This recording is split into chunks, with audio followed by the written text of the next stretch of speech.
etimologi, jigsaw berasal dari bahasa Inggris yaitu gergaji ukir, dan ada juga yang menyebutnya dengan istilah puzzle, yaitu sebuah teka-teki yang menyusun potongan gambar. Pembelajaran kooperatif model jigsaw ini juga mengambil pola atau cara bekerja sebuah gergaji, yaitu siswa melakukan sesuatu kegiatan belajar dengan cara bekerja sama dengan siswa lain untuk mencapai tujuan bersama. Model pembelajaran jigsaw juga merupakan salah satu variasi model collaborative learning, yaitu proses belajar kelompok di mana setiap anggota menyumbangkan informasi, pengalaman, ide, sikap, pendapat, kemampuan, dan keterampilan yang dimilikinya untuk secara bersama-sama saling meningkatkan pemahaman seluruh anggota. Pembelajaran kooperatif jigsaw merupakan salah satu tipe pembelajaran kooperatif yang mendorong siswa agar aktif dan saling membantu dalam menguasai materi pembelajaran untuk mencapai prestasi yang maksimal. Pembelajaran kooperatif tipe jigsaw adalah suatu tipe pembelajaran kooperatif yang terdiri dari beberapa anggota dalam satu kelompok yang bertanggung jawab atas penguasaan bagian materi belajar dan mampu mengajarkan materi tersebut kepada orang lain dalam kelompoknya. Saya akan menjelaskan tentang tujuan metode pembelajaran jigsaw. Nah, tujuan metode pembelajaran jigsaw ini untuk melatih peserta didik agar terbiasa berdiskusi dan bertanggung jawab secara individu untuk membantu memahamkan suatu materi pokok kepada teman kelasnya. Ada 3 tujuan pembelajaran jigsaw menurut Ibrahim dan Nana pada tahun 2000. Yang pertama, hasil belajar akademik dalam belajar kooperatif, selain mencakup beragam tujuan sosial, juga memperbaiki prestasi siswa, tugas-tugas akademis. Yang kedua, penerimaan terhadap perbedaan individu. Penerimaan secara luas dari orang-orang yang berbeda berdasarkan ras, budaya, dan kelas sosial, kemampuan dan tidak kemampuannya. Yang ketiga, perkembangan keterampilan sosial, mengajarkan pada siswa keterampilan bekerja sama dan berkolaborasi dengan siswa lainnya. Demikianlah reviewan dari saya. Semoga bermanfaat untuk teman-teman semuanya. Akhir kata, wassalamualaikum warahmatullahi wabarakatuh. Akan menjelaskan langkah-langkah dalam metode jigsaw. Menurut Arens tahun 1997, langkah-langkah penerapan model pembelajaran jigsaw ini yaitu ada yang pertama, awal kegiatan pembelajaran, di mana ada persiapan, yaitu guru melakukan pembelajaran pendahuluan, berupa guru menjabarkan isi topik secara umum serta memotivasi siswa. Kemudian materi dibagi menjadi beberapa bagian pembelajaran. Selanjutnya guru membagi siswa ke dalam kelompok asal dan kelompok ahli dan menentukan skor awal. Kemudian kegiatan yang kedua yaitu rencana kegiatan, yaitu terdiri dari setiap kelompok membaca dan mendiskusikan subtopik. Kemudian anggota ahli dari masing-masing kelompok berkumpul dan mengintegrasikan semua subtopik. Kemudian siswa ahli kembali ke kelompok masing-masing. Siswa mengerjakan tes semua topik secara individual atau kelompok dan pemberian penghargaan pada kelompok. Selanjutnya ada sistem evaluasi. Dalam evaluasi ada 3 cara yang dilakukan, yaitu yang pertama mengerjakan tes individual yang mencakup semua topik. Yang kedua membuat laporan mandiri ataupun kelompok serta presentasi. Nah, presentasi ini materi evaluasinya berupa pengetahuan atau materi ajar yang dipahami oleh siswa dan proses belajar yang dilakukan oleh siswa. Sementara dalam video terdiri dari 3 kegiatan pembelajaran, yaitu ada kegiatan membuka pelajaran, yang kedua kegiatan inti pembelajaran berupa menjelaskan materi, guru membagi kelompok asal, membagi kelompok ahli, diskusi kelompok asal, serta kuis dan pemberian penghargaan oleh guru. Kemudian yang ketiga ada kegiatan menutup pembelajaran, yaitu guru memberi kesimpulan, guru memberi pesan moral, berdoa sebelum pulang, dan salam. Mungkin sekian yang dapat saya sampaikan. Saya tutup dengan wassalamualaikum warahmatullahi wabarakatuh. Pada model pembelajaran jigsaw ini, pada menit ketiga guru memberikan kelompok kepada siswa, di mana membentuk kelompok ahli dan juga kelompok yang lainnya. Pada model pembelajaran jigsaw ini banyak sekali kelebihan-kelebihan yang didapat. Di antaranya adalah dengan model pembelajaran jigsaw, siswa lebih aktif berdiskusi dengan temannya. Kemudian kelebihan yang lainnya adalah dengan model pembelajaran jigsaw ini melatih komunikasi anak terhadap siswa yang lainnya. Dan yang ketiga, kelebihan model Jigsaw ini adalah membantu guru dalam menjelaskan materi pembelajaran. Dan yang selanjutnya dalam kelebihan metode Jigsaw ini adalah memacu siswa untuk berpikir kritis terhadap suatu materi. Dan selanjutnya memaksa siswa untuk membuat kata-kata yang lebih bagus ya terhadap menjelaskan persoalan-persoalan hasil diskusi yang sudah didapat. Nah, kemudian dalam metode Jigsaw ini juga membentuk karakter dan juga membentuk sosialisasi siswa terhadap orang lain. Dimana dengan membentuk model pembelajaran Jigsaw ini akan memacu ya sosial siswa terhadap orang lain. Demikian kelebihan-kelebihan yang dapat saya jelaskan dari model pembelajaran Jigsaw. Video kali ini saya akan melanjutkan mereview video pembelajaran dengan metode Jigsaw. Baiklah teman-teman, dari video pembelajaran dengan menggunakan metode Jigsaw tadi, selain ada kelebihan, tentunya metode Jigsaw ini mempunyai kelemahan ataupun kekurangan, yaitu yang pertama, metode Jigsaw ini adalah berkelompok. Jadi, metode Jigsaw ini jikalau digunakan untuk murid yang lebih dari 40 orang atau 40 siswa akan kesulitan bagi guru atau pendidik untuk mengaturnya. Yang kedua, model pembelajaran ini prinsipnya peer teaching atau pembelajaran melalui teman sendiri. Nah, ini menjadi kendala jikalau teman satu sama teman yang lainnya itu beda persepsi untuk memahami konsep. Selanjutnya yang ketiga, dalam video tersebut membutuhkan waktu yang cukup lama untuk persiapan yang matang sebelum berjalan dengan baik di kelas. Kemudian yang keempat, siswa yang memiliki kesulitan membaca dan berpikir rendah akan kesulitan menyelesaikan materi jikalau peserta itu ditunjuk sebagai ahli dalam kelompok.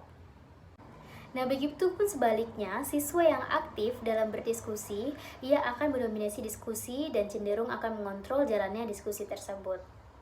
Selanjutnya yang terakhir adalah siswa yang kurang percaya diri akan kesulitan untuk menyampaikan ide gagasan pada teman kelompoknya sendiri. Dan begitu pun siswa yang pintar ataupun cerdas itu cenderung merasa bosan. Oke, baiklah teman-teman sekalian, terima kasih. Itulah review lanjutan dari video pembelajaran dengan menggunakan metode Jigsaw. Bismillahirrahmanirrahim. Baik, di sini saya akan bahas permasalahan dari video pembelajaran yang menerapkan model pembelajaran Jigsaw. Oke, pertama, dalam pembelajaran Jigsaw ini, guru menjelaskan materi terlebih dahulu. Setelah menjelaskan materi, guru membagi kelompok asal. Kita lihat di video di sini. Nah, dari video ini kita ketahui bahwa guru membagi kelompok asal siswa dengan cara meminta siswa untuk menghitung 1, 2, 3, 4 seperti yang terlihat di video pada video ini di samping. Jika guru membagi siswa dengan meminta siswa berhitung 1, 2, 3, 4 dan siswa akan berkelompok sesuai nomor yang dia dapat, kelompok 1 akan berkelompok dengan kelompok 1, maka kemungkinannya siswa dalam satu kelompok itu memiliki kemampuan yang homogen. Seharusnya dalam pembelajaran Jigsaw itu guru membagi siswa untuk kelompok asalnya itu secara heterogen dengan kemampuan siswa yang berbeda-beda gitu. Kemudian kita lanjutkan videonya. Setelah membagi kelompok asal, guru membentuk kelompok ahli. Kita lihat ya, di sini guru telah membentuk kelompok ahli dan membagikan materi pada kelompok ahli sesuai dengan kelompoknya masing-masing. Kemudian telah terjadi diskusi di kelompok ahli, dan setelah diskusi kelompok ahli, di sini kita lanjutkan videonya. Dari kelompok ahli, siswa kembali ke kelompok asal, sudah terlaksana.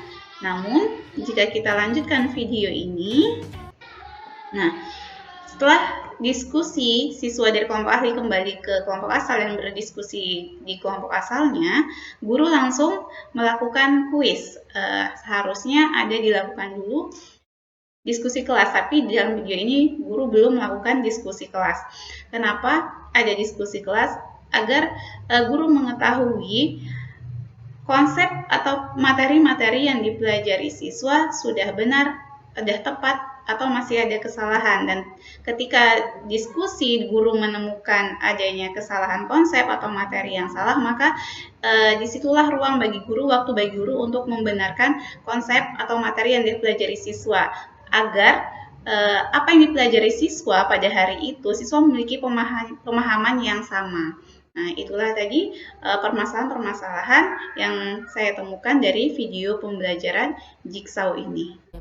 Nah, di sini saya akan melanjutkan pembahasan yang telah dikemukakan oleh rekan saya mengenai permasalahan yang ditemukan dalam review video pembelajaran menggunakan model Jigsaw.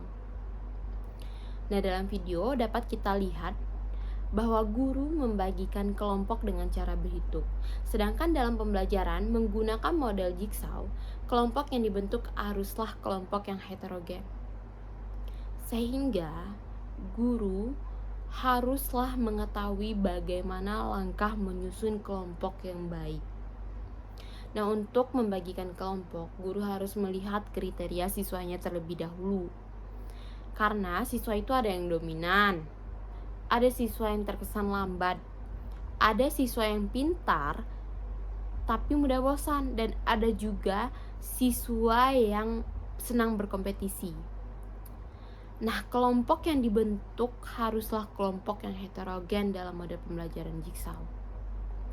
Nah, bagaimana cara membagi kelompok yang heterogen? Nah, misalkan guru bisa membagikan kelompok dengan melihat bulan kelahiran. Guru memerintahkan siswa untuk berbaris secara berurutan berdasarkan bulan kelahiran tapi tanpa berbicara. Artinya tidak ada siswa yang dominan atau siswa yang mengatur. Di sini bulan September, di sini bulan Februari, di sini nggak ada. Karena mereka berbaris tanpa bersuara. Kemudian dengan cara lain, guru dapat memperhatikan kriteria dari siswa itu sendiri. Misalkan dari hasil akademik atau dari motivasi diri siswa itu sendiri. Sehingga siswa yang merasa kurang percaya diri ini dapat termotivasi pada saat diskusi kelompok. Nah, permasalahan kedua yang ditemukan oleh rekan saya yaitu pada saat diskusi ke kelompok ahli, kemudian kembali ke kelompok asal, guru langsung melakukan kuis. Seharusnya guru melakukan diskusi kelas terlebih dahulu. Dikarenakan dalam pembelajaran ini, siswa hanya mendapatkan pembelajaran antar kelompok. Sehingga sering terjadi kendala dari segi perbedaan persepsi. Nah, perlu dilakukan diskusi kelas untuk menyamakan pemahaman konsep atau menyamakan persepsi, sehingga tidak ada pembelajaran yang keliru yang didapatkan oleh siswa. Setelah itu baru melakukan kuis. Nah, demikianlah solusi dari permasalahan dalam video yang dapat saya kemukakan. Di sini saya akan melanjutkan review mengenai model pembelajaran Jigsaw yang dilaksanakan di kelas. Dari pemaparan review sebelumnya, dapat disimpulkan bahwasanya model pembelajaran Jigsaw merupakan model cooperative learning, di mana dalam proses belajarnya peserta didik harus menyumbangkan ide, informasi, pengetahuan, keterampilan, dan sikap dalam belajar, sehingga mereka dapat bersama-sama meningkatkan pemahaman, meningkatkan kemampuan, meningkatkan wawasan pada suatu materi yang sedang dipelajari hari itu. Model Jigsaw ini sangat efektif digunakan untuk meningkatkan keaktifan peserta didik dalam belajar, sehingga peserta didik dapat aktif, termotivasi, dan mau dalam mengeksplor dirinya untuk meningkatkan kemampuan, minat, bakat, serta keterampilannya dalam belajar. Sebagai seorang guru, kita harus mampu dalam mengelola kelas menggunakan model terbaik sesuai dengan karakteristik, pengetahuan, minat, dan bakat peserta didik kita, sehingga kita dapat membuat pembelajaran yang menyenangkan, yang efektif, yang efisien, yang berpihak kepada peserta didik, sehingga peserta didik merasa senang dan bahagia dan dapat belajar dengan antusias selama pembelajaran. Nah, demikian kesimpulan dari pemaparan kami Dari kelompok 1, kurang dan lebihnya kami mohon maaf. Kami akhiri, billahi taufiq wal hidayah. Wassalamualaikum warahmatullahi wabarakatuh.